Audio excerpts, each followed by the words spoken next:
Es el movimiento, una fuente de esperanza. Nunca dejes de creer. El que persevera, alcanza.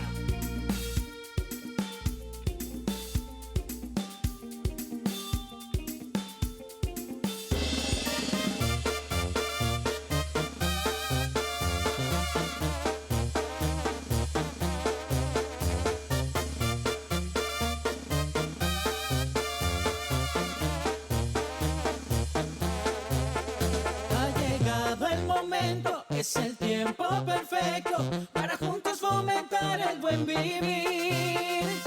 Y la meta no es lejana si tenemos la confianza que la fe y la voluntad mueven montañas.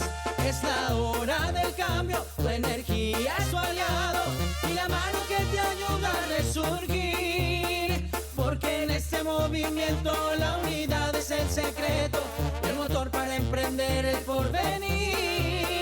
Movimiento nacional por la esperanza, toda meta es visible, toda meta se alcanza. Movimiento nacional por la esperanza, el futuro si es posible, no perdamos la confianza.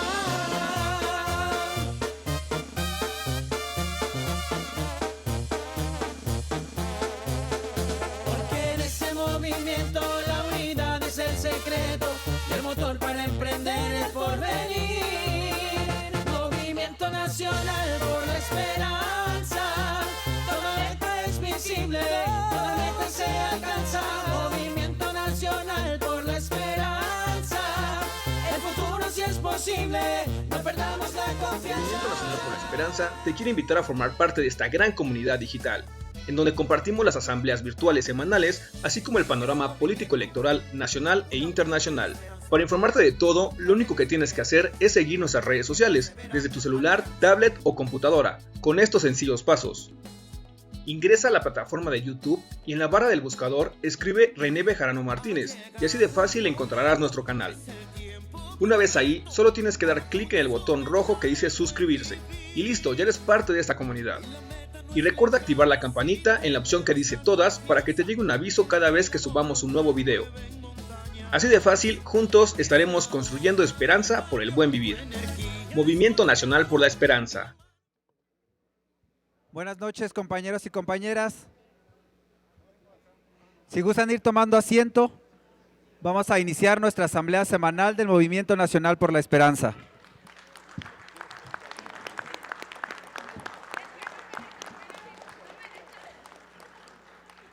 Nos acompañan aquí en el Presidium nuestra compañera coordinadora de jóvenes del Movimiento Nacional por la Esperanza, Maite Camacho.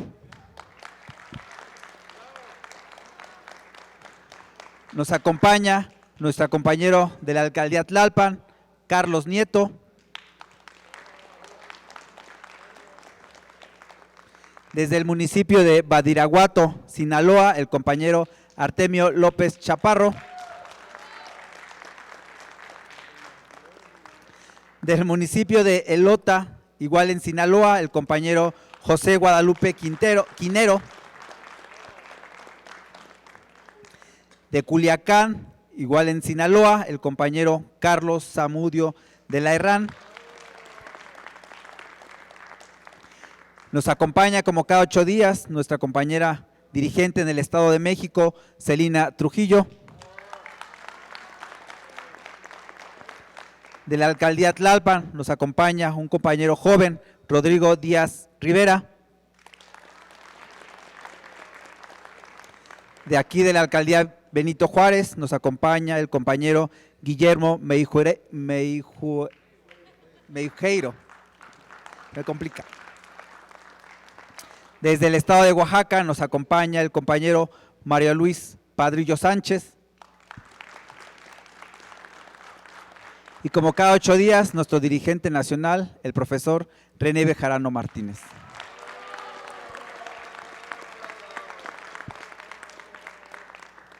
Para iniciar con nuestra ronda de participaciones, le vamos a ceder el micrófono a nuestro compañero Carlos Nieto. Hola, buenas noches a todos. Bueno, hoy vamos a hablar, como siempre, de alguna nota económica importante. Y bueno, en esta ocasión hay varias notas importantes en foros internacionales sobre nuestro país.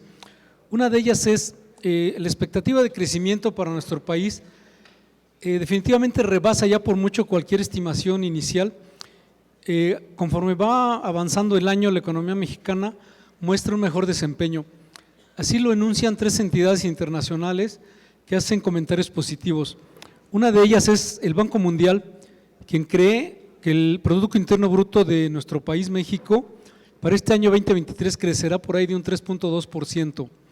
Un pronóstico muy similar lo hace el Fondo Monetario Internacional, con sus siglas FMI. Y otro comentario importante es la Organización para la Cooperación y el Desarrollo Económico, OCDE, que pronostica un crecimiento de 3.3%.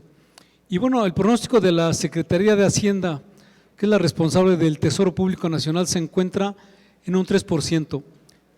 Por otro lado, se afirma que los estados del norte del país son los que están atrayendo más intereses de empresas internacionales, y bueno, el fenómeno nearshoring sigue latente, que insistimos en la relocalización de manufactura a los lugares más próximos a su lugar de consumo. Y bueno, esta nota es del periódico El Economista. En otra nota, o bueno, ampliando la nota del Fondo Monetario Internacional sobre el pronóstico de crecimiento, concretamente el día 10 de octubre la comunidad internacional, a través del Fondo Monetario Internacional, elevó el pronóstico de crecimiento para la economía mexicana a 3.2% para este año 2023. Esto, bueno, desde el 2.6 previsto por ellos mismos en julio de este año, bueno, mejoró. Un argumento es que la resistencia del mercado doméstico es apuntalada por las remesas del extranjero. Por otro lado, una inflación que desacelera y efecto de mayores inversiones públicas y privadas son básicamente los factores detrás de este mejor panorama para nuestro país. Así lo explicó Petia Coeva en su calidad de subdirectora de investigación económica del Fondo Monetario Internacional. Se observa que México sin duda es de los países que verán más beneficios por el nearshoring. Las inversiones y remesas seguirán fluyendo y sin duda ayudarán a fortalecer la resistencia de la economía mexicana. Esto lo declaró en una entrevista para el periódico El Economista desde Marrakech, donde llevan a cabo reuniones de otoño del Fondo Monetario Internacional y del Banco Mundial. En otra nota económica, pero ahora de forma ambiental, la Secretaría del Medio Ambiente y Recursos Naturales, conocida como Semarnat, presentó una denuncia penal en contra de Grupo México por haber incumplido con la remediación de los daños ocasionados por un derrame químico en el río Sonora, esto en el año 2014. Bueno, para hacer un poco de memoria, el tamaño de este derrame fue de 40 millones de litros de residuos peligrosos en el río Sonora, cometido por la minera Buenavista del Cobre en este año 2014. María Luisa Albores, titular de la Semarnat, dijo que el derrame no fue un accidente, sino que fue una negligencia de la empresa, y bueno, advirtió que Grupo México debe remediar estas afectaciones que persisten ahora a 9 años después de este hecho. En días pasados se estimó en alrededor de 20,000 millones los daños en la región, que abarca a 8 municipios sonorenses. Recordó que tras el derrame del 6 de agosto del 2014, que ocurrió al desbordarse una presa de Jales de la minera, se creó el Fideicomiso Río Sonora, con la promesa de la empresa de destinar 2,000 millones para recuperar la zona, pero no se entregó ni la mitad de estos recursos. María Luisa afirmó que se pidió a la empresa presentar un nuevo programa de remediación integral que sea avalado por las comunidades y autorizado por la Semarnat. Esta situación le generó un impacto negativo a la empresa Minera México, un impacto negativo del 2% en el valor de sus acciones en la Bolsa Mexicana de Valores, es decir, afectó sus utilidades ya generadas por alrededor de 11,000 millones de pesos en este segundo trimestre del año. Ese fue el costo de no cumplir con las normas ambientales o con el plan de remediación prometido. Y bueno, para ver quién es el dueño de esta empresa, es el segundo hombre más rico de este país. Propietario de la empresa es Germán Larrea, conocido como Rey de Cobre, quien tenía aspiraciones de comprar el Banco Banamex en este año. Y bueno, ya que estamos en estas notas, el tercer hombre más rico de este país, Ricardo Salinas Pliego, desde el inicio de esta administración se ha señalado con denuncias ante el fisco mexicano por no pagar impuestos, y bueno, es un tema en curso y quisimos aquí simplemente comentarlo. En otro evento económico internacional, el el premio Nobel entregado este año, bueno, así lo anunció la Academia Sueca el 9 de noviembre de este mes, se otorgó a Claudia Goldin, una académica estadounidense, profesora de economía en la Universidad de Harvard, básicamente por su trabajo que presenta una exploración profunda en la evolución de la participación femenina en el trabajo y sus consecuencias socioeconómicas, básicamente en el campo de la economía de género, con su influyente libro Career and Family, es decir, carrera y familia. Su obra postula que las mujeres son penalizadas de manera desproporcionada por buscar una flexibilidad que es necesaria para equilibrar responsabilidades profesionales y familiares. La penalización de la flexibilidad laboral tiene una especial importancia tras la pandemia de COVID-19. En el momento actual que nos ocupa, existe la necesidad de equilibrar el trabajo y la vida, que han adquirido un nuevo e importante sentido de urgencia. Y bueno, la tendencia actual de este trabajo de Claudia Goldin impulsa a los legisladores y líderes empresariales a reconsiderar la estructura de carreras profesionales y las jornadas laborales, adicionalmente a implementar prácticas que no penalicen, sino que valoren la flexibilidad. La PhD o doctora Claudia Goldin muestra a la sociedad algo que nos permite examinar y comprender los desafíos que enfrentan las mujeres en el mercado laboral. Y bueno, mientras tanto en nuestro país también tenemos a alguien con PhD de nombre Claudia, pero de apellida Sheinbaum, que enfrenta un enorme desafío que es competir por la presidencia de la República, a quien desde aquí apoyamos con su brillante labor y trayectoria, y eso apunta a una disminución en esta brecha de género. Y bueno, finalmente, muchas gracias.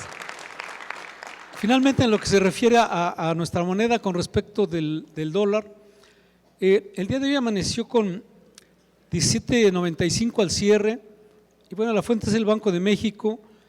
Ha habido cierta turbulencia.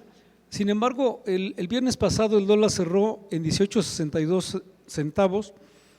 Hoy el tipo de cambio se ubicaba en 17.96, cerró en 17.95. Y bueno, nuestra moneda tiene una apreciación de 10 centavos, es decir, la divisa mexicana o nuestro peso recupera terreno. Los mercados están muy atentos a la evolución del conflicto entre Israel y el grupo palestino Hamas. Sin embargo, la secretaria del Tesoro de los Estados Unidos, Janet Yellen, afirmó aún que es muy pronto para saber si este conflicto Israel-Hamas afectará a la economía global. Ella afirma que Estados Unidos puede darse el lujo hoy de apoyar tanto a Israel como a Ucrania en estos conflictos bélicos. Bueno, hasta aquí el comentario. Muchas gracias. Muchas gracias, compañero Carlos Nieto, por esta información tan relevante. Se integra con nosotros aquí en el Presidium nuestra compañera Montserrat Mondaca, enlace en el estado de Zacatecas. Ahora le cedemos el micrófono a nuestra compañera Maite Camacho. Gracias, Miguel. Buenas noches, profesor, honorable Presidium, compañeros y compañeras dirigentes, perdonen la voz, pero bueno, es como siempre muy contenta y muy honrada de que el profesor me permita participar, brindar unas palabras de los trabajos que hacen las juventudes, y en esta ocasión pues quiero comentarles, informarles que las juventudes del Movimiento Nacional por la Esperanza estamos abanderando pues un grupo juvenil que tiene como objetivo apoyar a una de las propuestas a las candidaturas por la Ciudad de México, que es el licenciado Omar García Harfuch, y quiero felicitar a los compañeros y compañeras que están formando parte de este grupo Juventudes Harfuch, porque están haciendo un extraordinario trabajo realmente, y sobre todo pues felicitar a las juventudes del MNE, y me apoyan con un aplauso para los compañeros y las compañeras,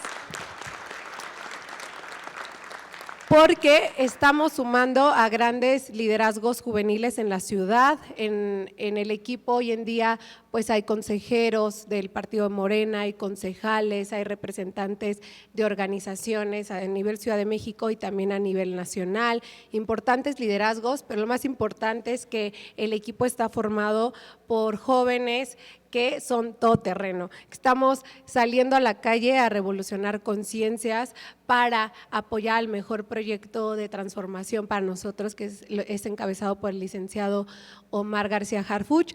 Pero sobre todo quiero también pues darle un agradecimiento y una felicitación a nuestras guías, que es el profesor René y la maestra Dolores, porque pues gracias a ellos nosotros caminamos de esta manera con sus enseñanzas, como bien refieren mucho al profesor René cada vez que pues participa en algunos eventos, lo honran por esa enseñanza política que nos da y pues para nosotros es una guía, así que les agradecemos que nos estén apoyando en este proyecto que está creciendo mucho. Les invitamos a seguirnos en las redes sociales, Juventudes Harfuch, abanderados por supuesto por Juventudes MNE, y invitarles a sus jóvenes a que se integren al equipo.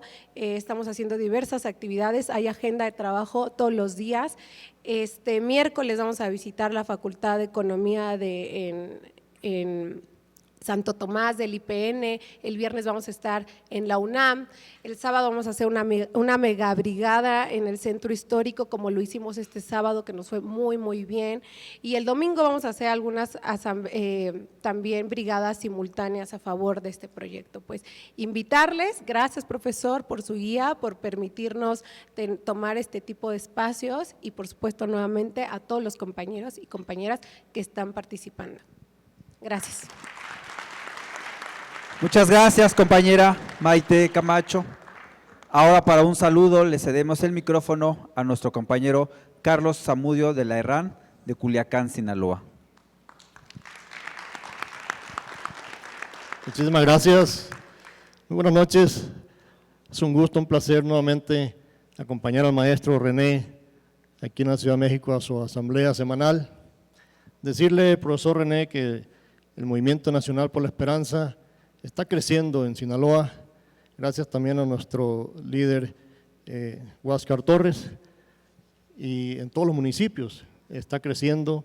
Usted ha constatado ese crecimiento, siempre es bienvenido a Culiacán, a Sinaloa, y que siga este movimiento porque es algo paralelo a que siga la Cuarta Transformación, a que sigamos transformando el país desde nuestras trincheras, desde nuestras actividades primarias, y que todos pongamos un granito de arena para que este movimiento siga dando frutos a nuestro país.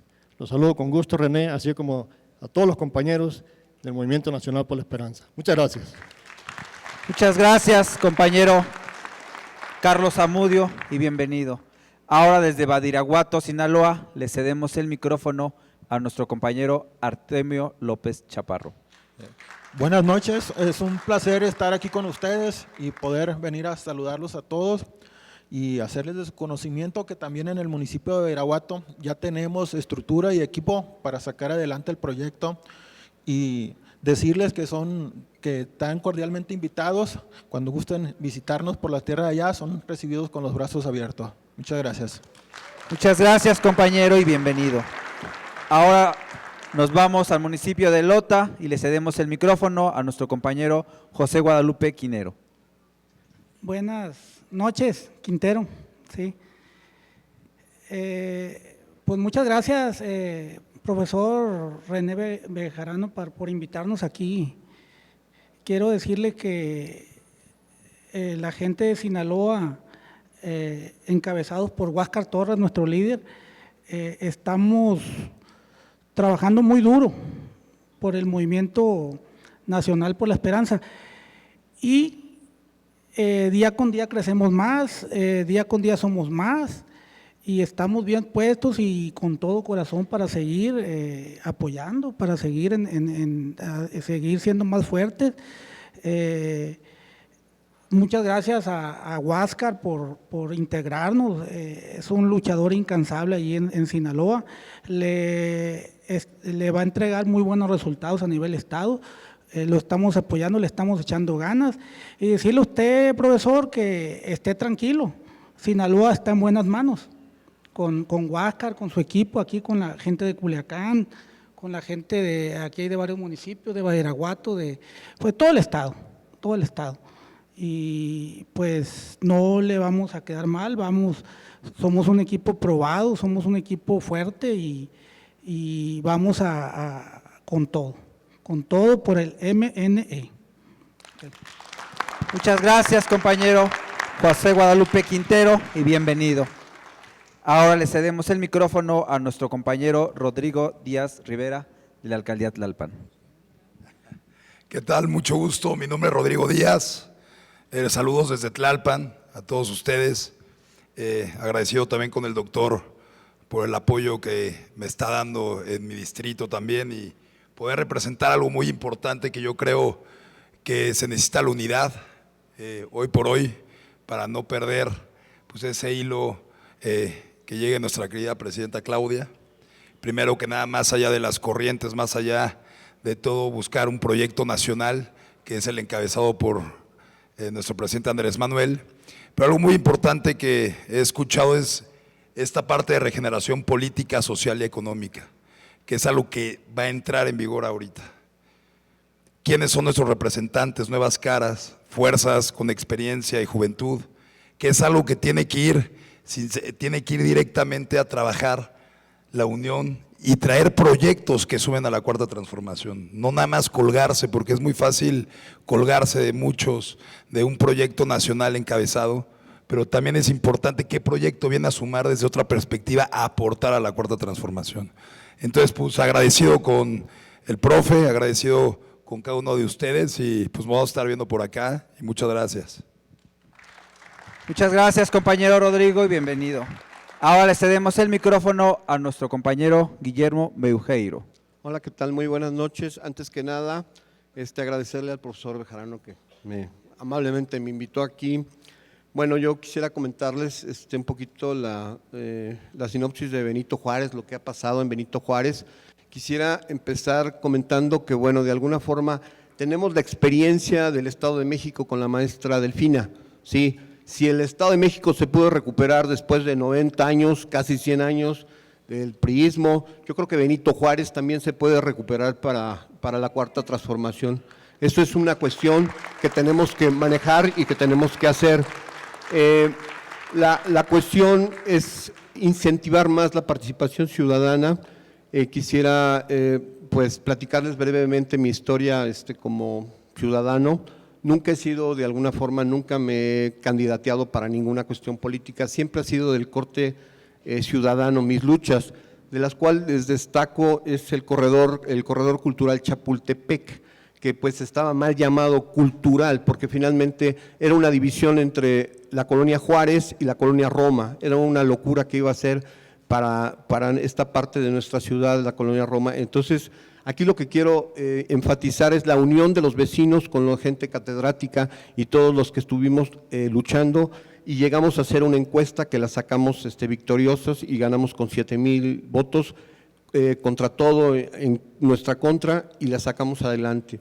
También quisiera yo destacar la lucha que dimos en el Metrobús, precisamente aquí en Cuauhtémoc con mi compañera Matilde Figueroa, donde verdaderamente pues hicimos una lucha que llegó hasta el Instituto Electoral con una encuesta vinculatoria, que desgraciadamente pues en su momento no nos las aceptaron, pero pues la lucha dimos y juntamos ahí alrededor de 7,000 firmas, y pues mi compañera Matilde pues, siempre estuvo al lado mío peleando.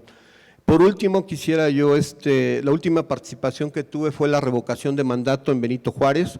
La revocación fue muy importante porque juntamos 20,000 firmas de ciudadanos con INE en mano que ya no quieren el gobierno del PAN. O sea, quiere decir que eso puede dar una escalada para poder pensar que esta alcaldía puede quitarse de las manos al Partido Acción Nacional. Eso es todo, y les agradezco mucho nuevamente la participación.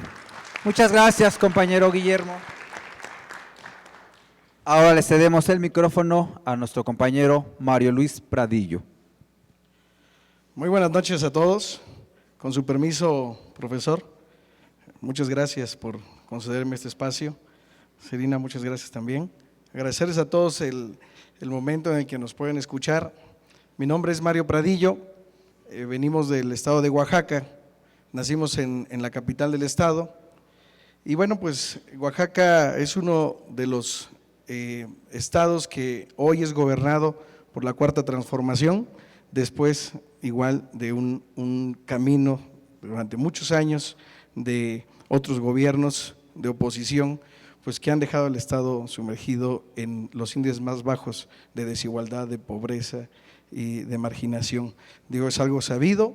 Nosotros hemos participado desde el punto de vista social, presidiendo una asociación civil que nos ha permitido tener acercamiento con los municipios conurbados a la capital y tratar de aportar desde la sociedad civil organizada un poco de ayuda, de apoyo a la niñez, a los adolescentes, a los adultos mayores y en general, pues en la medida de la posibilidad de la sociedad civil hemos participado. Políticamente no hemos participado de manera muy activa, su servidor tuvo una pequeña participación en el proceso electoral pasado, no fuimos favorecidos, pero pues estamos en el mismo camino, estamos en el ánimo de colaborar con el profesor René, con el Movimiento Nacional por la Esperanza y pues cuenten con un amigo en Oaxaca, con un aliado, pero sobre todo con una organización que tenemos y que seguramente va a ir de la mano con el profesor y con todos ustedes. Muchas gracias y buenas noches. Muchas gracias, compañero Mario Pradillo, y bienvenido. Ahora le cedemos el micrófono a nuestra compañera Montserrat Mondaca. Muchas gracias, muy buenas noches a todas y todos. Informarles que este fin de semana tuvimos la visita del profesor René Bejarano al estado de Zacatecas. El sábado 14 se realizó la Asamblea Estatal del Movimiento Nacional por la Esperanza, donde nos acompañaron más de 150 liderazgos de los 58 municipios del estado. Se pudo compartir un análisis muy importante que realizó nuestro dirigente nacional con diputados locales, presidentes municipales, expresidentes del partido, síndicos y regidores del estado. Y bueno, para fortalecer la presencia y el trabajo del Movimiento Nacional por la Esperanza en el estado de Zacatecas y rumbo al proceso electoral de 2024, se nos encomendaron diversas tareas organizativas. Debemos fortalecer la presencia de nuestro movimiento y por supuesto trabajar de manera ardua y constante para garantizar el triunfo contundente de nuestra coordinadora nacional en defensa de la transformación, la doctora Claudia Sheinbaum. Muchas gracias, profesor, por habernos acompañado en el estado de Zacatecas. Muchas gracias a todas y todos. Buenas. Muchas gracias, compañera Montserrat Mondaca. Ahora le cedemos el micrófono a nuestra compañera Celina Trujillo. Muy buenas noches, compañeras y compañeros del Movimiento Nacional por la Esperanza. Como siempre, un gusto compartir con todos ustedes esta asamblea semanal de nuestra organización.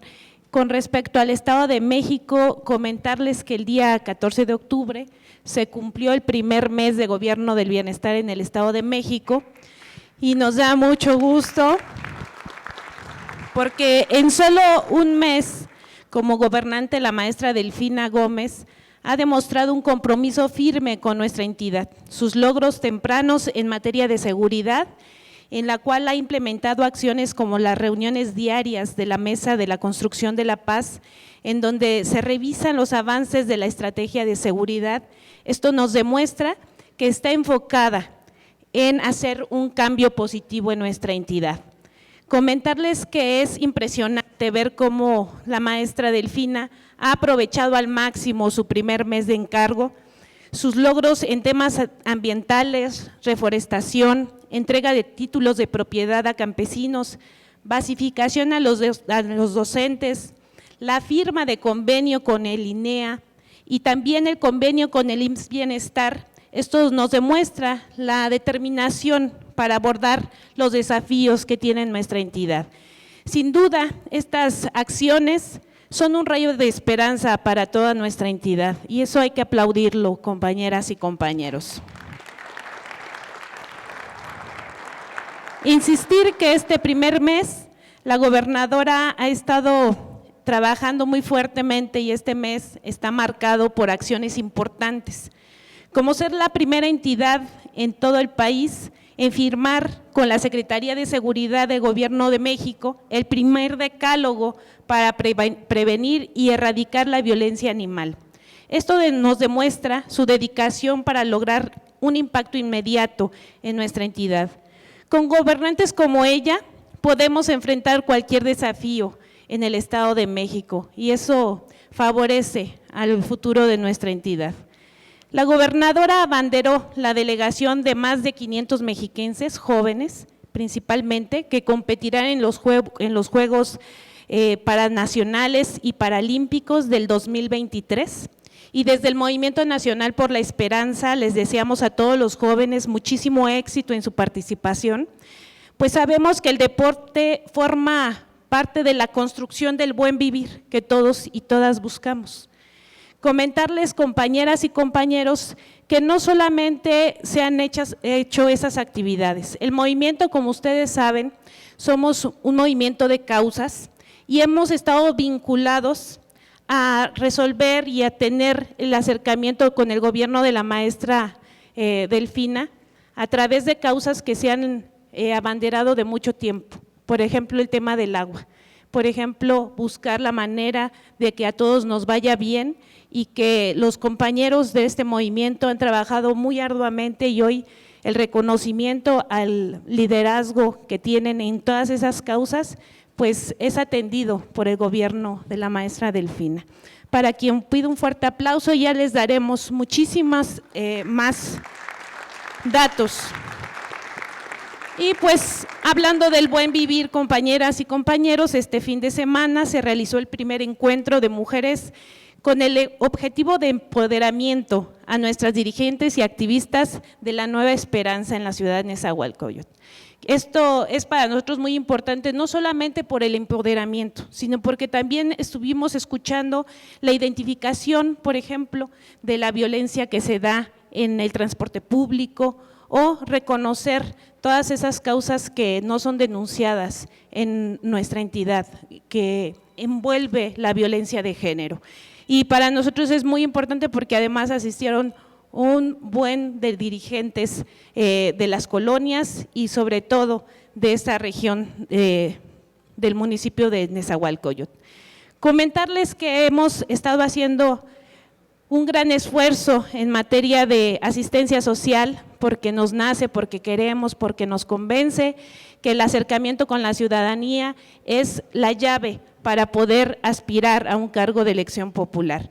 Y agradezco a todos nuestros compañeros del MNE La Paz y a los profesionales de la salud que hicieron posible la jornada médica. No solamente esta ocasión se llevó lo básico, hoy en esta ocasión y por iniciativa de mis compañeras y compañeros hubo la esterilización de animales, de perros y gatos y la verdad esperábamos pues el listado que teníamos de 70 animalitos y llegaron más de 140. Entonces estamos muy contentos por esa acción y felicito a mis compañeros y compañeras que hicieron posible esto.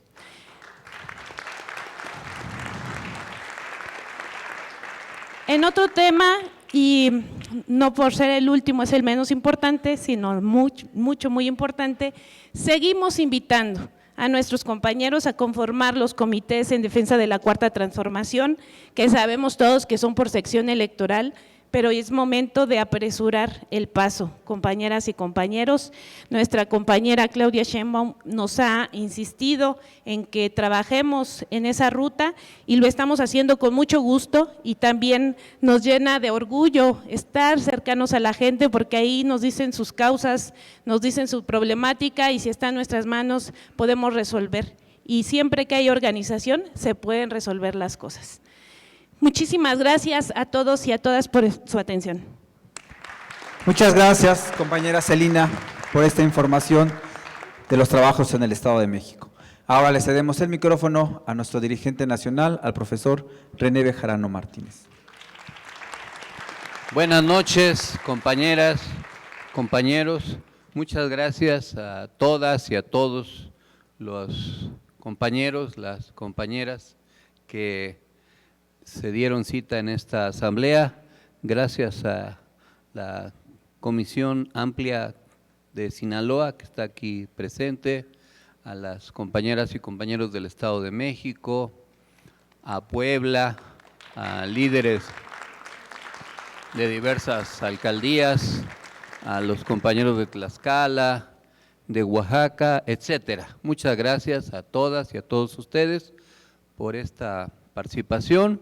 También muchas gracias y buenas noches o días o tardes, según se sintonicen con los compañeros que cada semana se conectan a través de las redes sociales a esta asamblea. Estamos en la correspondiente al lunes 16 de octubre del año 2023 del Movimiento Nacional por la Esperanza.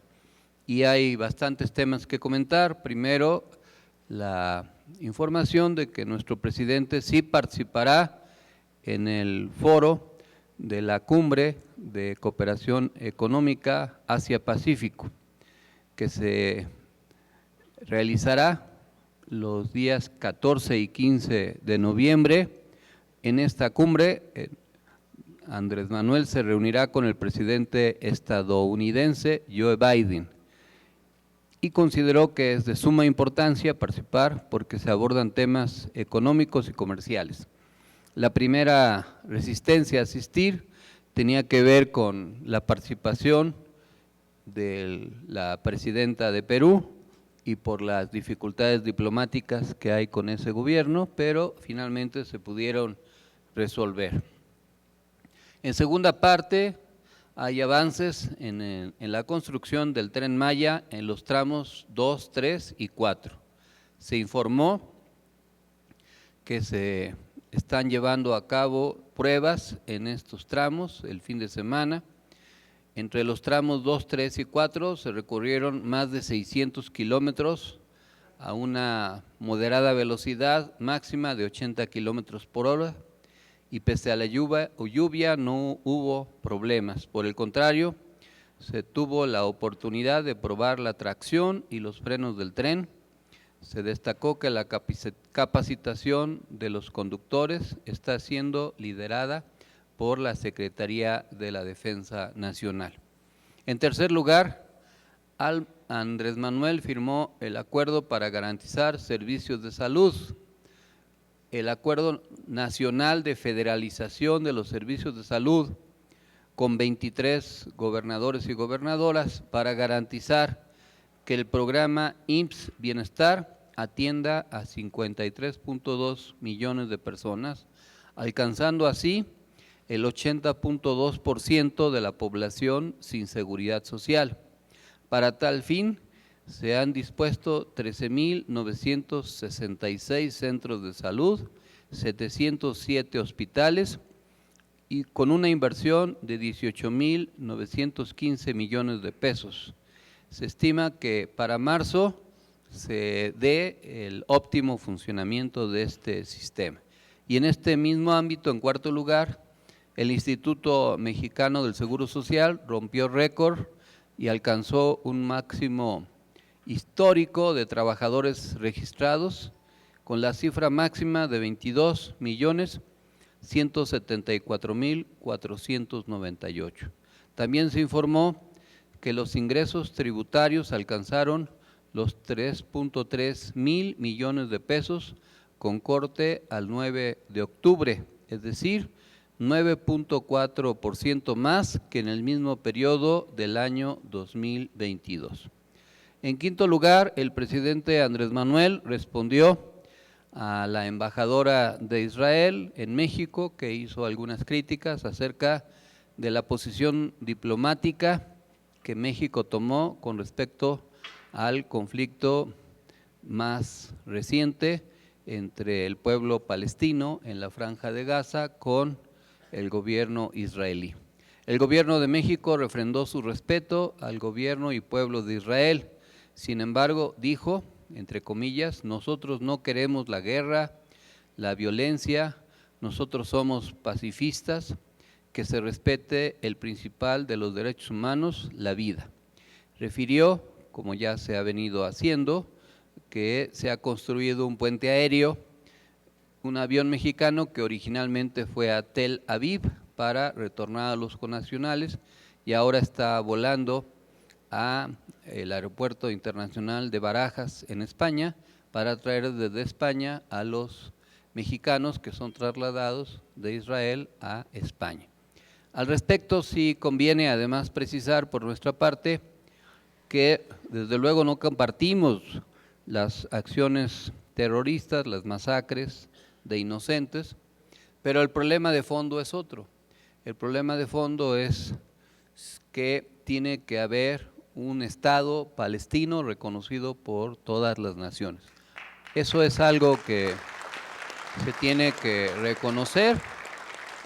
Si hay un Estado judío con todos los derechos y obligaciones, y hay un pueblo que además era su tierra original, pues requiere ser reconocido y no ser tratados como hasta la fecha, como ciudadanos, como refugiados en su propia tierra.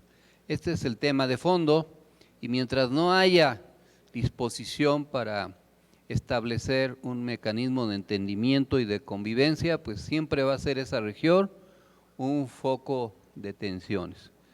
Hay un lema que ha circulado en las redes criticando el lema de los israelíes que dicen que esa tierra se la dio Dios, y el lema dice: Dios no les dio esa tierra, se la dio Inglaterra, porque en el periodo de dominio británico de esa región fue gracias a Inglaterra que se concesionó, se otorgó, primero en un asentamiento pequeño para el pueblo judío, pero luego el expansionismo israelí fue prácticamente arrasando con todo el resto del territorio y arrinconaron a los palestinos en una franja, la ahora franja de Gaza, y ese es el tema principal. Desde luego hay ribetes de geopolítica, intereses religiosos, apuestas de las grandes naciones, intereses económicos, etcétera, pero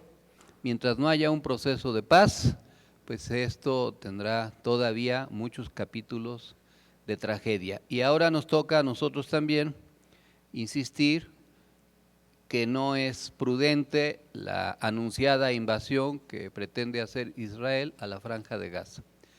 Para que hasta el presidente Biden declare que eso sería un error, pues ya se está entendiendo el tamaño de la desmesura y del genocidio que se pretende cometer en contra de los habitantes de ese lugar.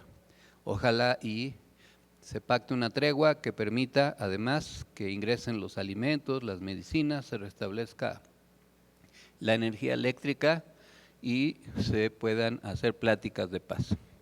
En el sexto tema a comentar, se anunció que nuestro presidente encabezará la investigación sobre el caso Ayotzinapa. Él dijo que está conduciendo personalmente la investigación de este caso, reuniéndose con el Gabinete de Seguridad. Dijo que se han logrado avances y reiteró su compromiso con las madres y padres de los desaparecidos hasta llegar a la verdad, y criticó a ciertos grupos que han sobrepolitizado el caso. En este ámbito también el presidente denunció que desde el interior de la Fiscalía General de la República se estuvo saboteando la investigación para evitar que se diera o se conociera la verdad de los hechos, y que eso ha retrasado las investigaciones. Esperemos que ahora que el presidente está más atento al tema, se pueda seguir avanzando al respecto. El séptimo asunto es que el presidente asegura que la eliminación de fideicomisos en el Poder Judicial no afectará a sus trabajadores. El presidente aseguró que no habrá problemas en caso de que la Cámara de Diputados apruebe la eliminación de 13 fideicomisos del Poder Judicial, ya que estos servían para mantener privilegios de altos funcionarios públicos. No se van a quedar sin sueldos, prestaciones básicas, no se va a cerrar ningún juzgado, no se va a despedir a nadie, señaló. Y veremos en los próximos días si se aprueba la eliminación, si desde el Poder Judicial se alienta un paro del mismo que politizaría más el tema. Ya veremos cómo evoluciona este asunto. En otro asunto, el presidente López Obrador informó que tuvo una reunión con el gobernador de Zacatecas, David Monreal, para abordar temas de seguridad. Destacó que en la entidad se ha logrado reducir el número de homicidios y otros delitos. Se han establecido 11 cuarteles de la Guardia Nacional y se continuará fortaleciendo la seguridad en la región. Aprovecho para decir que efectivamente, como comentó la compañera Montserrat Mondaca, el pasado fin de semana pudimos hacer la Asamblea Estatal del MNE en Zacatecas con una muy buena participación y revisando la problemática en la entidad. Nos reunimos con líderes importantes de la región e hicimos varios acuerdos para la etapa que viene. El presidente, por otra parte, en otro tema, Andrés Manuel López Obrador informó que se entregará una tarjeta para el seguimiento de enfermedades y entrega de medicamentos a los pacientes de IMSS Bienestar, el cual ya se inició y es gratuito.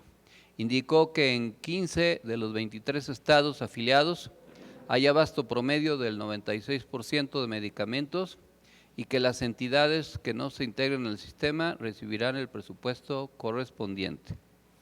Laura Velázquez, en otro asunto, coordinadora nacional de Protección Civil, reportó las afectaciones causadas por el huracán Lidia en Jalisco, Nayarit, Colima y Guerrero. Informó que 32,000 elementos ayudan en las zonas afectadas. Se reporta una persona fallecida. Enfatizó que se realizarán recorridos de evaluación de daños y que los 3 órdenes de gobierno trabajan conjuntamente. Acerca de esta conocida sección que las mañaneras se da a conocer de quién es quién en las mentiras, se aclararon las siguientes cuestiones. Primero, que Tesla, el consorcio multinacional de Elon Musk, sí instalará una fábrica en México. La empresa desmintió que el proyecto se cancelaba por incertidumbre jurídica y falta de apoyo a las inversiones. También se dijo que es falso, o era falso, que haya una plaga de chinches en todo el país. La Secretaría de Salud Federal y de la Ciudad de México aclararon que no hay alerta sanitaria por estos insectos. También es falso que el gobierno de México opere granjas de bots. Las imágenes difundidas son de un call center de Brasil. No se contratan estos servicios para afectar a nadie. También se dijo que es falso que los programas sociales hayan disminuido. No hayan disminuido la pobreza. El reporte del INEGI demuestra lo contrario. Y por último, Pemex informó que la deuda disminuyó gradualmente de esa dependencia durante la presente administración. En otro tema importante, AMLO convocó a un encuentro de líderes de América Latina y el Caribe en Chiapas para atender la migración. El presidente anunció un encuentro el 22 de octubre en Palenque con líderes de América Latina y el Caribe para hablar sobre la migración. Expresó su preocupación por el crecimiento en el flujo migratorio, la necesidad de trabajar con Estados Unidos y atender las causas de este fenómeno en los lugares de origen. En otro tema que no deja de ser absurdo, el presidente López Obrador criticó el nuevo amparo contra los libros de texto gratuito en Chihuahua y pidió a la gobernadora que facilite su distribución. El mandatario hizo un llamado a la cordura y enfatizó que al bloquear la distribución de estos materiales, los únicos perjudicados son los niños. Como saben, la Corte se pronunció, resolvió que la controversia constitucional que presentó la gobernadora Maru Campos no procedía y ordenó la distribución. Pero un padre de familia se inconformó y presentó otro amparo. y por un padre de familia, que además es el abogado de una de las empresas más poderosas del Estado, un juez de distrito ordenó suspender la entrega de los libros a todos los niños por la inconformidad de una persona, lo cual pues, es obvio que se trata de un asunto político. Hay inconformidad de padres, maestros.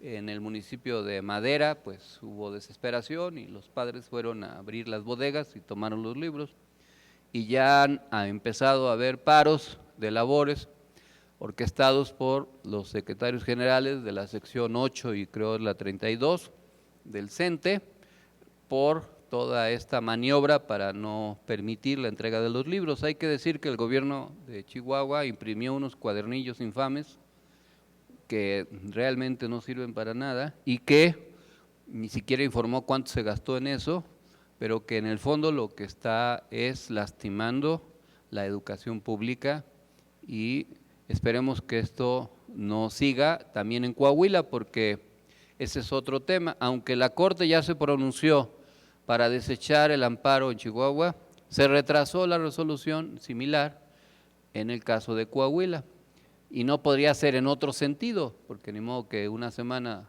fallen a favor y otra en contra, pero no lo han resuelto. Entonces todavía en Chihuahua y en Coahuila no se han entregado los libros de texto como debiera ser y como se ha hecho en todo el país. Esta semana que viene vamos a seguir trabajando. El próximo sábado tenemos asamblea estatal del MNE en Aguascalientes, en el Salón Crisval. Ahí están los datos para quienes deseen asistir. Y el domingo, como ya lo dijo Guillermo, vamos a tener una asamblea del MNE en la Alcaldía Benito Juárez de la Ciudad de México a partir de las 12 del día. Primero una asamblea y luego una obra de teatro para seguir organizando el trabajo en esta alcaldía. Ahí está la convocatoria a la obra de teatro que se llama Viaje por la Última Esperanza. Esperamos que puedan participar.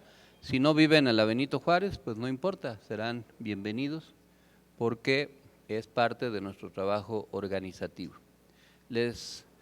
No pudimos meter la gráfica de aprobación del presidente, como lo hacemos cada semana, está casi igual, en 60 o más % de aprobación, pero tenemos que ver cómo está en la ciudad, en donde el porcentaje de aprobación es del 51% y el de desaprobación del 49% según esta casa encuestadora. Esto es importante porque no es igual el nivel de aprobación a Morena o al presidente en la República. Hay entidades como Tabasco, Chiapas, Oaxaca, Veracruz, en donde el nivel de aprobación del presidente es muy alto. Hay otros, como la Ciudad de México, en donde está por debajo del promedio, y hay entidades en donde la aprobación es baja. Es importante porque son los indicadores para hacer política, para poder diseñar las estrategias correspondientes, porque no se puede aplicar la misma estrategia de Morena y sus aliados, por decir algo, en Guanajuato, que en Tabasco, que son dos extremos, en donde en Guanajuato hace mucho tiempo hay un gobierno conservador y el nivel de simpatías y de aprobación de Morena no es de la magnitud que el que hay en Tabasco. Entonces la estrategia pues tiene que tener variaciones según las condiciones. Y no es excepción la Ciudad de México. Siempre hay que hacer análisis político de los temas que ayudan a la cuarta transformación, de los equilibrios, de los contrapesos y las mermas que pudiera haber cada semana, porque afectan. Y nosotros tenemos que también ver cómo evolucionan casos similares o cuál es la experiencia de la izquierda en América Latina.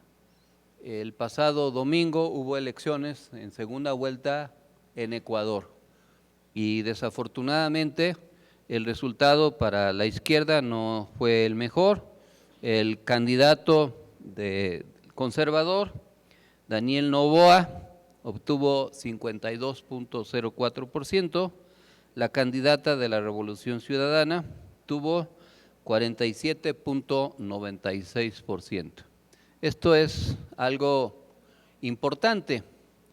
Primero, y que debemos tomar nota porque casi en todo el mundo, los resultados de una elección se conocen en la noche. Y aquí en México todavía, a pesar del gasto multimillonario que se hace, pasan 3 o 4 días. Lo que se conoce en la noche son avances preliminares del llamado o famoso PREP. Pero aquí ya está el 100%, contabilizado a unas cuantas horas de que se hace la elección. Y eso sucede en prácticamente todo el mundo. Y eso es algo que llama la atención. En segundo lugar, pues es importante analizar cómo se polarizan las sociedades. Y vemos que la diferencia entre el candidato conservador en Ecuador y la progresista, la candidata Luisa González, fue de 4%. En una elección de este tipo, en realidad se puede decir que es una diferencia de 2, porque si Luisa hubiera obtenido 2 más, hubiera empatado con el candidato conservador. Por eso es tan importante a veces el candidato o la candidata y la organización para los resultados. En otras elecciones de segunda vuelta, por ejemplo, Lula, en la más reciente ocasión que ganó, pues ganó con parecido, 51, 52% contra el candidato conservador. Ahí fue al revés. Pero también tiene que ver con la distribución geográfica. En Brasil, por ejemplo, hay que destacar, lo comentaba el otro día con una líder de allá, si bien el PT gobierna en alianza con otros partidos, esa coalición progresista no gobierna ni una de las capitales. Y tenemos que estudiar por qué en un país en donde el PT o el gobierno de Lula sacó de la pobreza a más de 30 millones de brasileños, ¿por qué no se refleja eso electoralmente? ¿Por qué no se capitaliza? La pregunta pertinente para México es, si los 9 millones, por ejemplo, que ahora ya no son pobres según los datos del INEGI en México, esas personas necesariamente votan o votarán por Morena. No es automático. Incluso a veces resulta contradictorio, pero sucede que algunos de los más beneficiarios o más beneficiados de los programas sociales de la izquierda terminan dándole la espalda. Y una de las razones de que esto suceda en diversos países tiene que ver con la falta del trabajo político e ideológico que debe ir acompañando a la obra de gobierno. En muchos países, como Brasil, por ejemplo, hay un conjunto de instituciones de diverso tipo, algunas de carácter religiosa, otras son de organismos no gubernamentales, fundaciones, instituciones de asistencia privada, que tienen la misión de crear una base social conservadora, que tienen financiamiento multinacional y que sistemáticamente inculcan, promueven, predican sus valores contrarios a los valores progresistas, y que esa manera de actuar pues a la larga les reditúa. No es algo sencillo porque tienen muchos recursos, generan muchos programas de diverso tipo y además aprovechan el estado de vulnerabilidad de algunas personas para acceder a influir en ellas.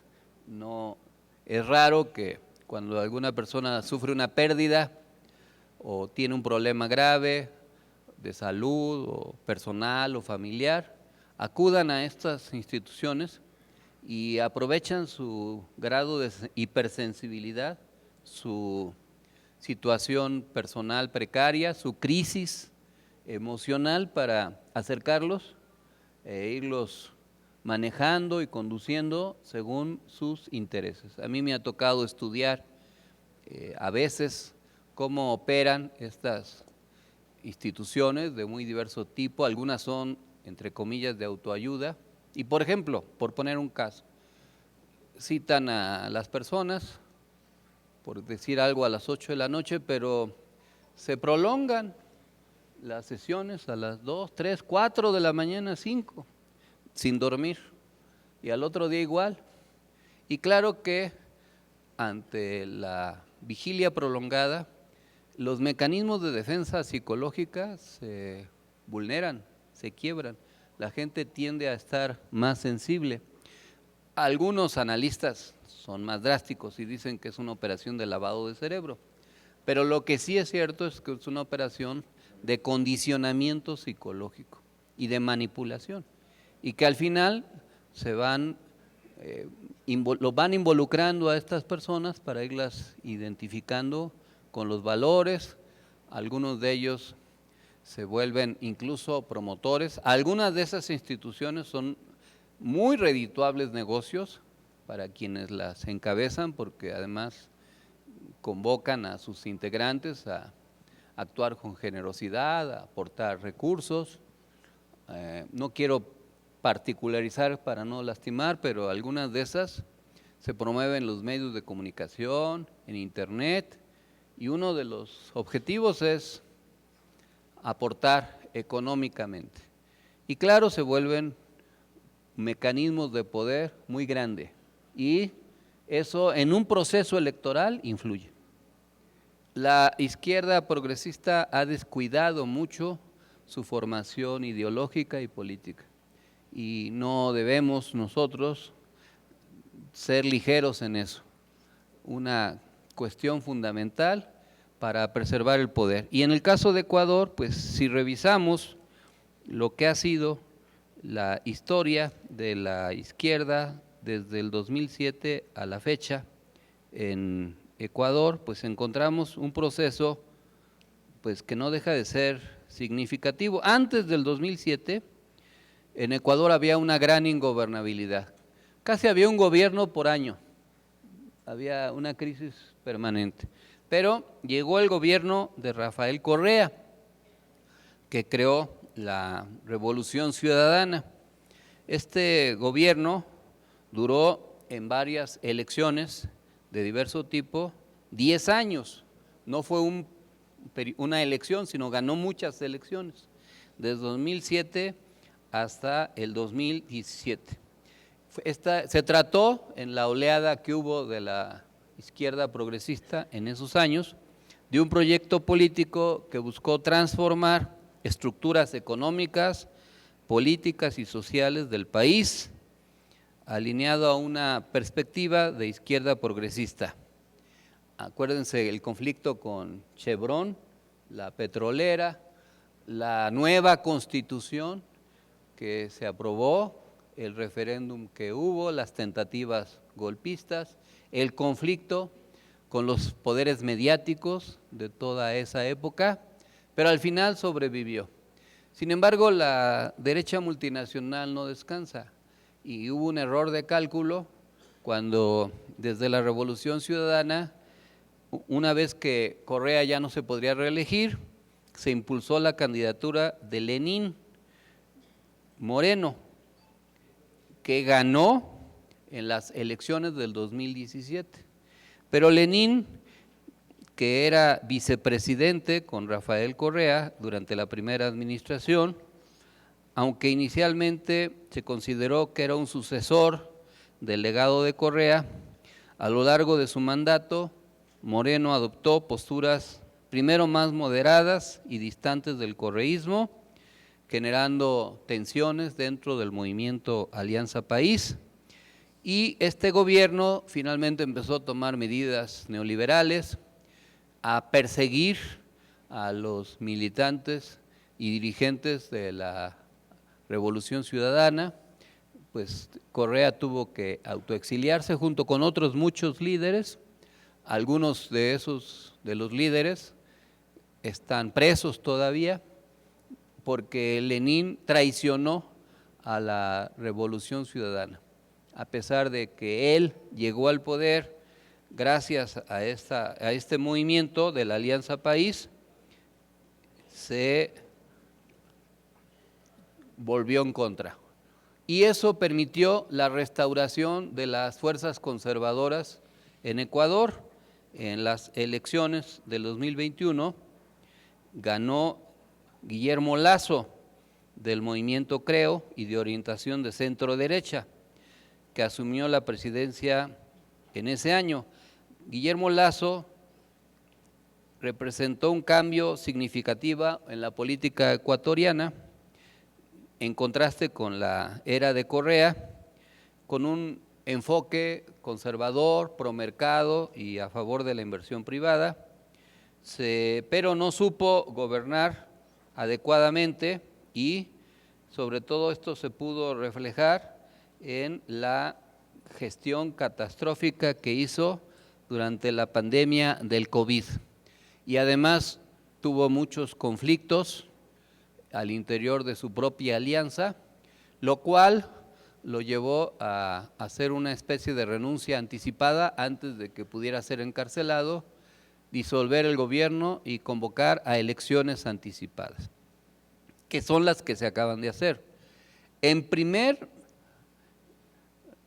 vuelta compitieron muchos candidatos. Había un candidato, que ahorita olvidé su nombre, que no era competitivo, su intención del voto era de alrededor del 10%, pero había sido el periodista que había denunciado a Correa y digamos que tenía un cierto prestigio de anticorreísmo.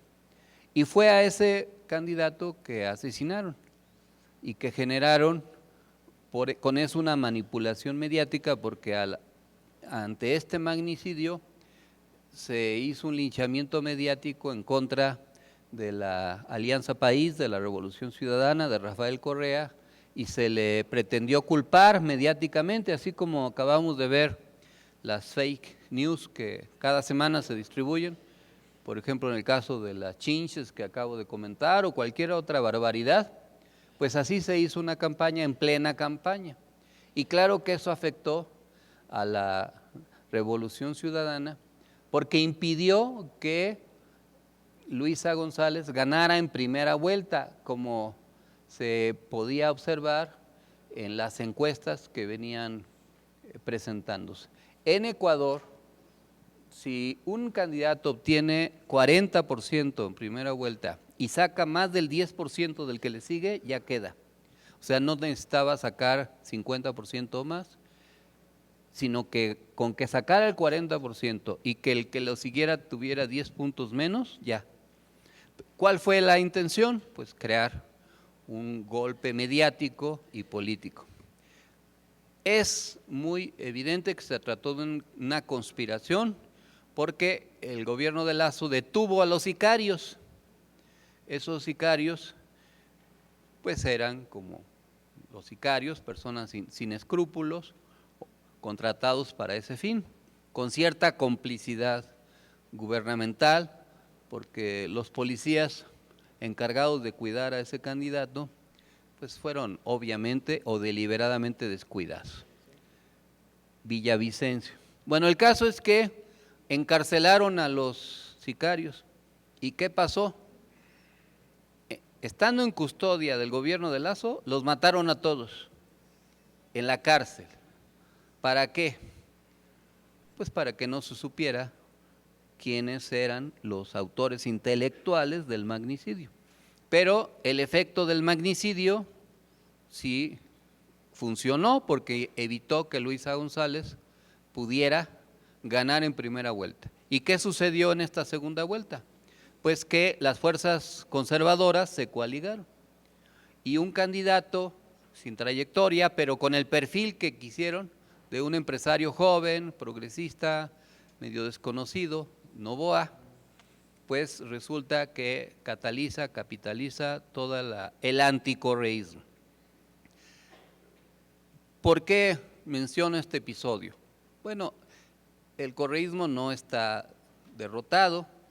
Sacar casi el 50% en una elección extraordinaria habla de una fuerza importante. Además, en la primera vuelta ganaron muchos diputados y muchos gobiernos locales y no va a poder gobernar sin, de alguna manera, el partido de la Alianza País de la Revolución Ciudadana. Pero no logramos ganar la presidencia ni restaurar la Revolución Ciudadana. ¿Podemos aprender de este tipo de elecciones sin trasladarlas mecánicamente? Pues sí, la izquierda tiene que estar atenta a lo que pasa en otras latitudes, porque en nuestro país, guardadas las proporciones, han sucedido y suceden cosas que pudieran tener una intencionalidad política. Yo he mencionado, y no es una especulación paranoica, por ejemplo, el atentado que sufrió Ciro Gómez Leiva hace ya algunos meses. Los sicarios tuvieron un error de cálculo, no calcularon que el periodista se transportaba en una camioneta blindada que impidió que lo asesinaran. Bueno, vamos a especular, suponer que los criminales hubieran logrado su objetivo. Siendo un periodista hipercrítico de la 4T, ¿qué creen que hubieran hecho los jeques mediáticos, los líderes, los voceros contrarios a la Cuarta Transformación? ¿A quién creen que iban a culpar? Pues a Andrés Manuel y a la 4T, y casi hubieran construido un nuevo prócer, un nuevo héroe, una nueva víctima, para generar un estado de emotividad y de animadversión en contra de Andrés Manuel y de la 4T.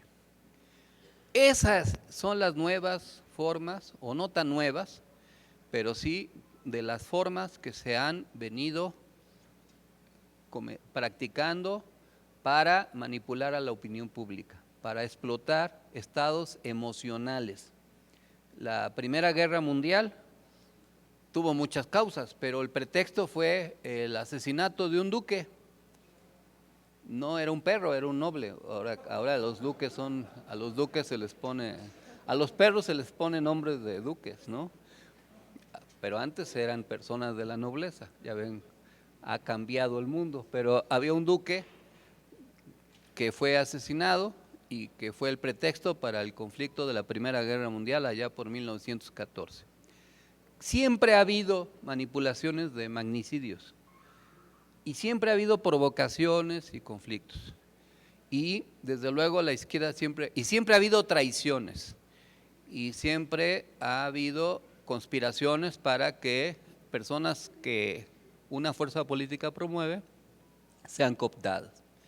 El síndrome Lili Telles no es ninguna novedad, siempre ha habido gentes que llegan a una responsabilidad gracias a una fuerza política y luego se vuelven en contra de ella.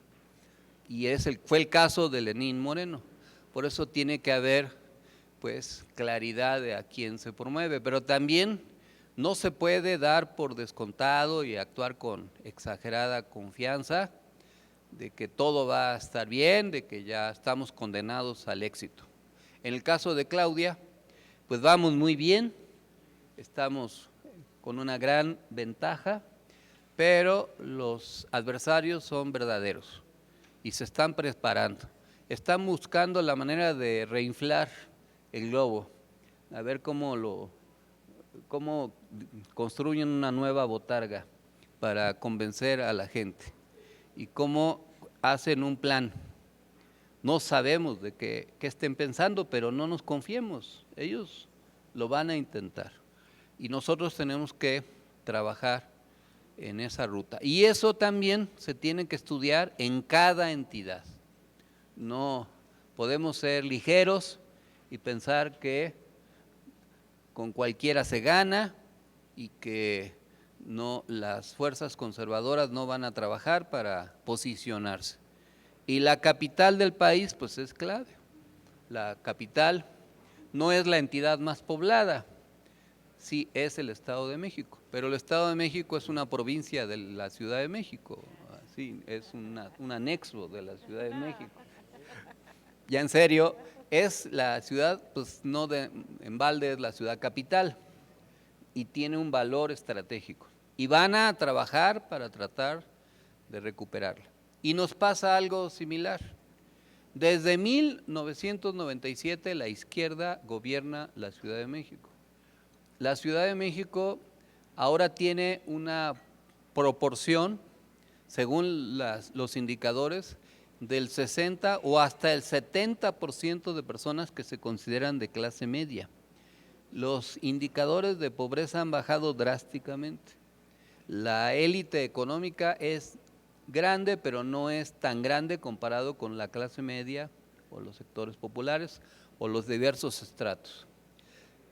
Pero ¿por qué, siendo una ciudad en donde durante más de 20 años la izquierda ha gobernado y ha sido, con sus políticas, la que ha propiciado una sociedad mucho más equitativa, con muchas libertades democráticas que no son equiparables en otros lugares del país? ¿Por qué una parte de la sociedad no es progresista? ¿O por qué no vota con las fuerzas progresistas? O incluso por qué vota en contra de las fuerzas progresistas.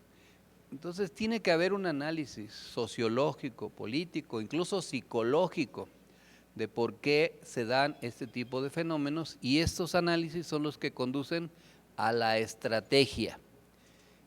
Y podemos estar nosotros muy contentos o satisfechos si las decisiones que se toman son necesariamente las que a nosotros nos gusten, pero la derecha también trabaja.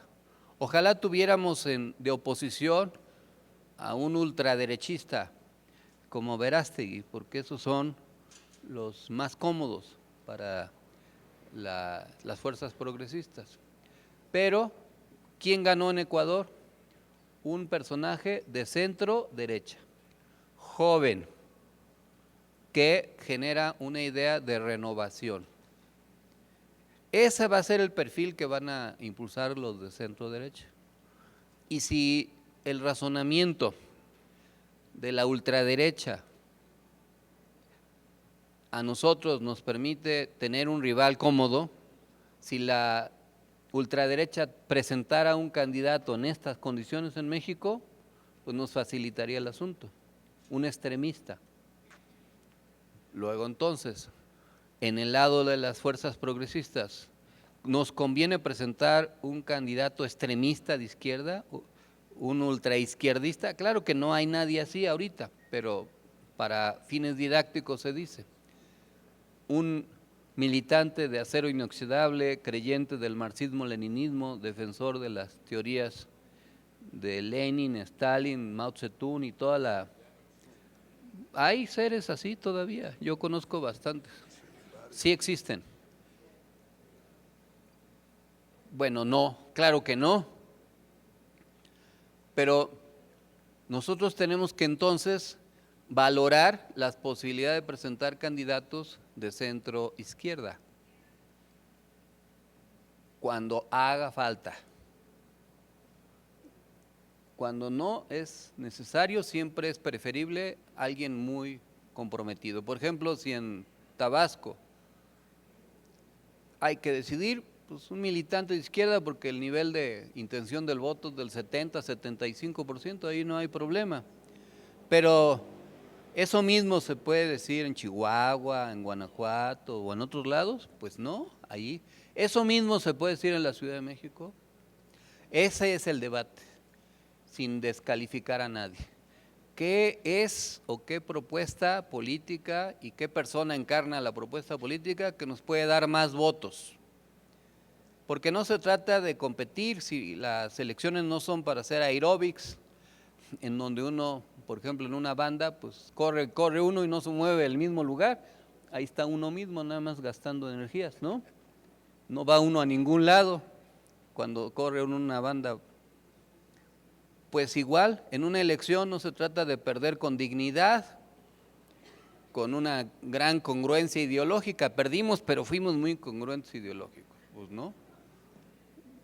Tenemos que ganar y tenemos que calcular lo que mejor convenga para ganar y no lo que garantice. Y ahí, pues no, puede no gustarnos el perfil de X o Y en cada lugar. Y puede que incluso nos genere reacciones emocionales adversas. Por ejemplo, de personajes que en el pasado fueron nuestros adversarios y que ahora están de este lado. Y yo respeto mucho las opiniones, pero llamo a entender los procesos políticos de acumulación de fuerzas. Y me voy a ir al pasado para poner ejemplos de cómo nosotros hemos ganado con militantes que en el pasado reciente no eran de izquierda. Y ejemplos hay muchos. Por ejemplo, Andrés Manuel. Andrés Manuel fue del PRI, ¿o no? Y es nuestro mejor presidente del siglo XXI, ¿o no? Y el ingeniero Cárdenas fue del PRI, y claro que sí. Fue gobernador de Michoacán por parte del PRI y senador por el PRI y subsecretario forestal de un gobierno priista. ¿Y fue el líder y es el líder principal de la insurgencia cardenista? Sí. En los estados, Monreal pues no es santo de nuestra devoción, pero cuando en las elecciones del 98 él se desprendió del PRI, nos hizo ganar en Zacatecas. Apenas unos años antes defendía en la Cámara de Diputados al gobierno de Salinas, pero luego rompió con el PRI y se pasó al PRD entonces y ganamos. Y Leonel Cota en Baja California Sur, y ahora más reciente, pues Lorena Cuéllar es la gobernadora de Tlaxcala, pero ella fue del PRI alguna vez, sí, fue presidenta municipal de Tlaxcala a nombre del PRI, y ya no hago la lista.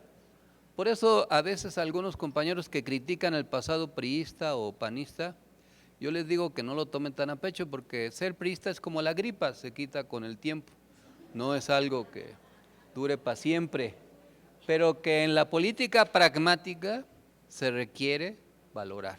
Ahora que Claudia anda sumando personajes, ¿está haciendo lo correcto o no? ¿Sí? Aunque no nos guste, como dijera un poema popular de la infancia, man que nos lleven los pingos, pero hay que ganar, hay que sumar, y no hay que sumar a los que ya están convencidos, pues eso es un autoengaño, es como pasarse unas monedas de la bolsa derecha del pantalón a la bolsa izquierda, pues eso es lo mismo. El chiste es sumar lo diferente, lo diverso, lo que le reste fuerza al adversario. Y claro, ahí, con todo respeto, pues hay todo tipo de fauna política, todo tipo, ¿no? Todo tipo. Seres de diverso origen e historia, empresarios, líderes de fundaciones, youtubers, influencers, deportistas, artistas, intelectuales, exfuncionarios, jueces, magistrados, de todo tipo de seres que se van a sumar.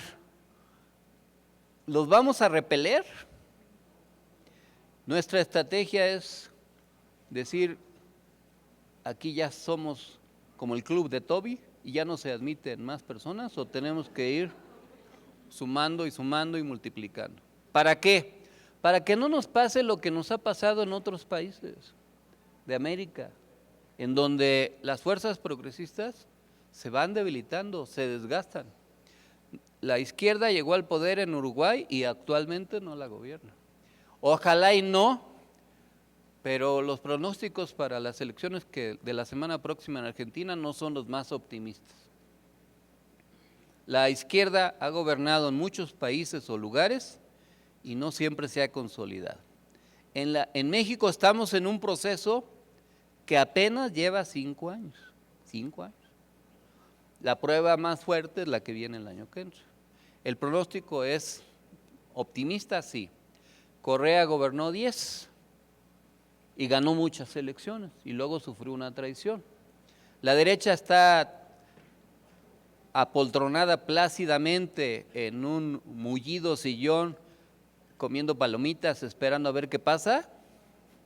Están trabajando y tienen lo que ellos llaman tanques del pensamiento, equipos completos que reflexionan, que analizan, instituciones, universidades, asesorías multinacionales y ahora que está de moda, hasta inteligencia artificial.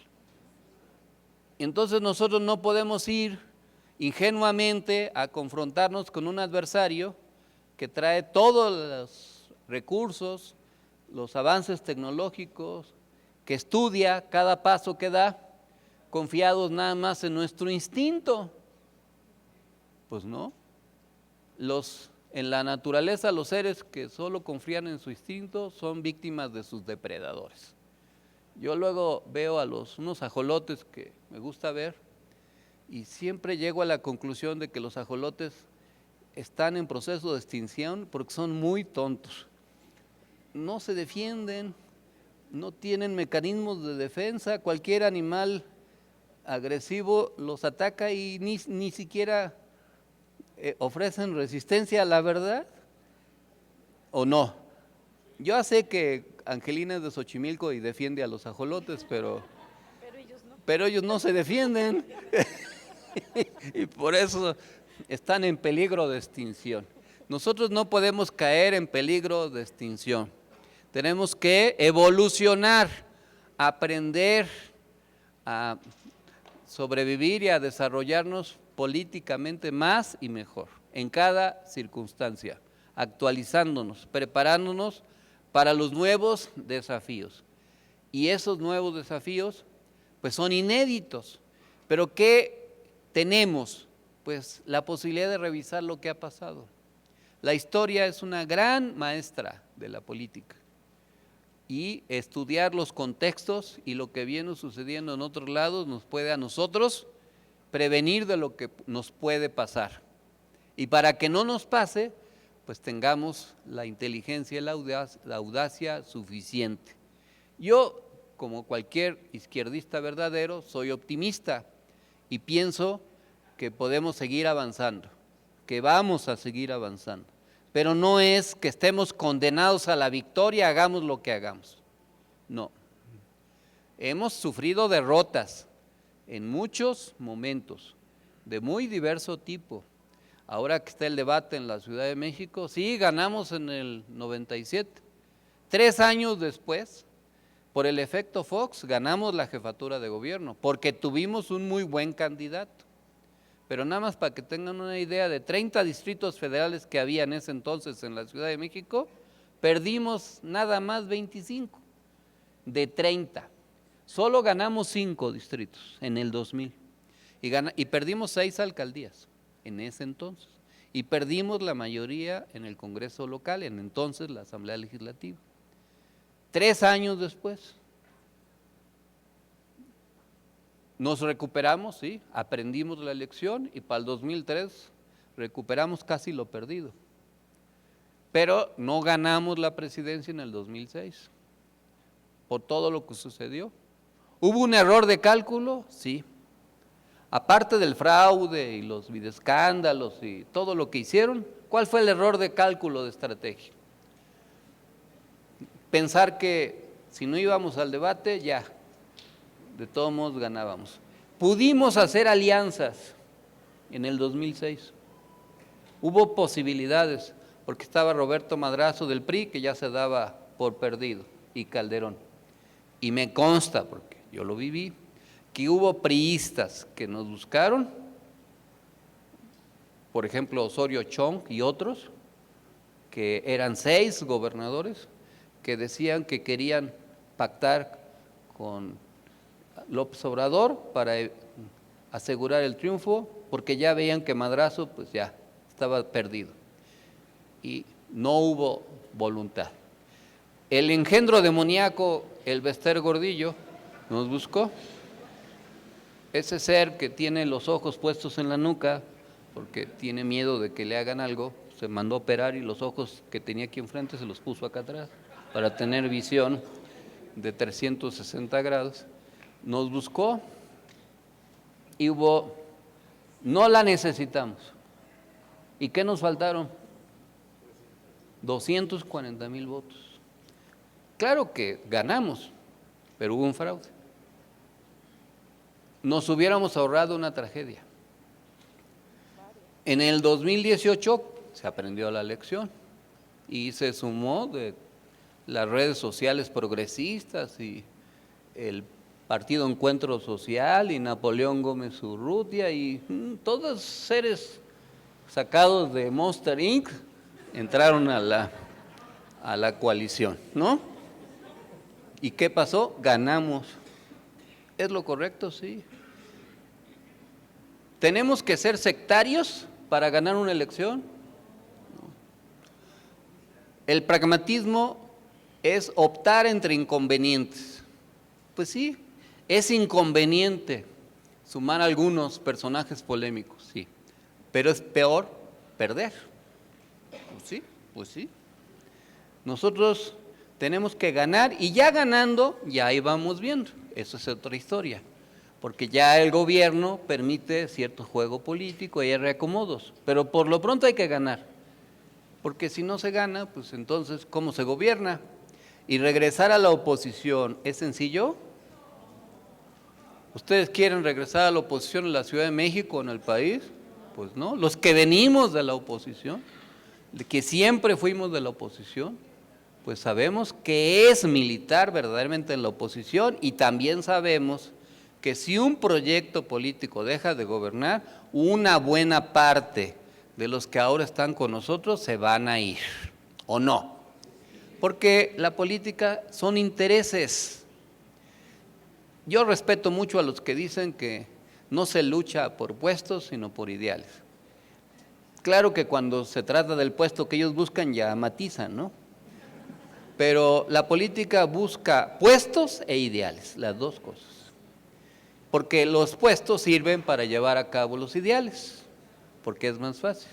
Nosotros tenemos que seguir gobernando, seguir construyendo poder para seguir transformando y seguir aprendiendo de lo que pasa en el mundo y de lo que está pasando en México. Y no confiarnos, seguir trabajando para seguir venciendo. Para vencer hay que convencer. Esa es la clave. Así es que a convencer a la mayor cantidad de personas que se sumen a la cuarta transformación. Muchas gracias. Y para concluir nuestra asamblea semanal, nos ponemos de pie para entonar